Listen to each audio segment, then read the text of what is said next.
देखो, all party meeting अगर तो फॉर्मेलिटी के लिए बुलाई है तो चाहे बेशक नहीं बुलाते, लेकिन अगर ऑल पार्टी मीटिंग के लिए सीरियस है तो देश के प्रधानमंत्री उस ऑल पार्टी मीटिंग में शामिल होंगे, मेरे को लगता। तो अगर देश के प्रधानमंत्री ऑल पार्टी मीटिंग में शामिल नहीं होते तो फिर काहे की ऑल पार्टी मीटिंग में? क्योंकि इस देश के अंदर जो भी फैसला लेते हैं वो दो मित्र लेते हैं, अमित शाह जी लेते हैं और मोदी जी लेते हैं, और अंतिम फैसला तो मोदी जी लेते हैं। कहते हैं वो अमित शाह जी को भी नहीं पता होता, वो भगवान को जब अमित शाह जी को मोदी जी को ही पता होता है। तो क्योंकि जिस तरीके का उन्होंने भाषण दिया राज्यसभा में, उन्होंने कहा कि देश संकट से लड़ने के लिए तैयार है, हमें तैयारी रखनी चाहिए। हमें लगता है कि देश के ऊपर एक गंभीर संकट आने वाला है।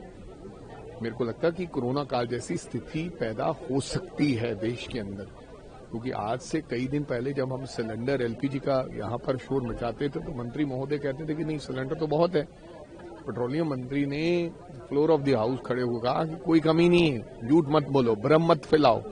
ये राहुल गांधी और कांग्रेस पार्टी भ्रम फैलाती है। आज वैसी दिक्कत है और खुद प्रधानमंत्री जी कह रहे हैं आप कितना बड़ा संकट आने वाला है, क्या आपकी तैयारियां हैं, उस संकट से हम गुजरेंगे कैसे, वो देश के सामने सीधा सीधा रखना चाहिए, घुमा फिरा के बात नहीं करनी चाहिए। तो अच्छी बात है अगर ऑल पार्टी मीटिंग में खुद शामिल हो रहे हैं। सर, ट्रंप ने मोदी जी से भी बातचीत की है वेस्ट एशिया कॉन्फ्रेंस को लेकर, युद्ध को लेकर, इस तरह की सारी बातें बोली कि ये खत्म होना चाहिए, बंद होना चाहिए, शांति। क्या कहेंगे भाई? पता नहीं दोनों के बीच में अब रिश्ते कैसे हैं, बात क्या करते हैं और मीडिया को क्या बताते हैं। हो सकता है ट्रंप ने कहा को भी हमें मदद दो, हम थक चुके हैं, अब आप हमारी भारत मदद करें, क्योंकि किसी को तो पता ही नहीं ना, किसी को पता ही नहीं था ट्रेड डील क्या हो रही है। बहुत से दबाव हैं देश के ऊपर, बहुत से ऐसे गंभीर इश्यूज हैं, मुद्दे हैं जिनके ऊपर सरकार बात नहीं करना चाहती। बहुत से लोग ऐसा कहते हैं कि अमेरिका के दबाव में सरकार है, क्योंकि उनके पास बहुत सी फाइलें हैं। अब बातचीत क्या हुआ है ये तो वो खुद आगे बताएंगे मेरी बातचीत क्या हुआ है, और वास्तव में जो बातचीत हुई है वो बताएं।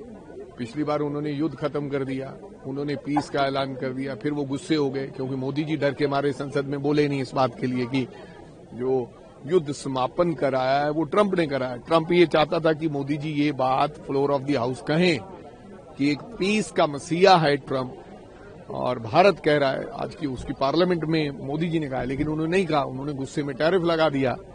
तो अब बातचीत फिर समझौता क्यों? एप्स्टीन फाइल आ गई। अब क्या समझौता हुआ है, क्या बात है, ये तो आज अगर सत्य बताएंगे Modi ji all party meeting में, पहले तो खुद शामिल हो और फिर मेरे को लगता है कि उन्हें सारी स्थिति क्लैरिटी से बतानी चाहिए। सर, आखिरी सवाल, स्टेट डिपार्टमेंट ने कांग्रेस ऑफिस को खाली करने का बोला 24 अरब रुपए, किस तरह से?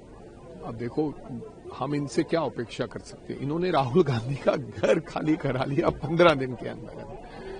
बहुत से ऐसे इनके मित्र हैं जो संसद भी नहीं है। मैं एक उदाहरण दे देता हूं, इधर गुरुद्वारा रकाबगंज रोड पे आलूवालिया है, mister Ahluwalia, he lost election, ना वो राज्यसभा है ना वो है, उनके पास घर है।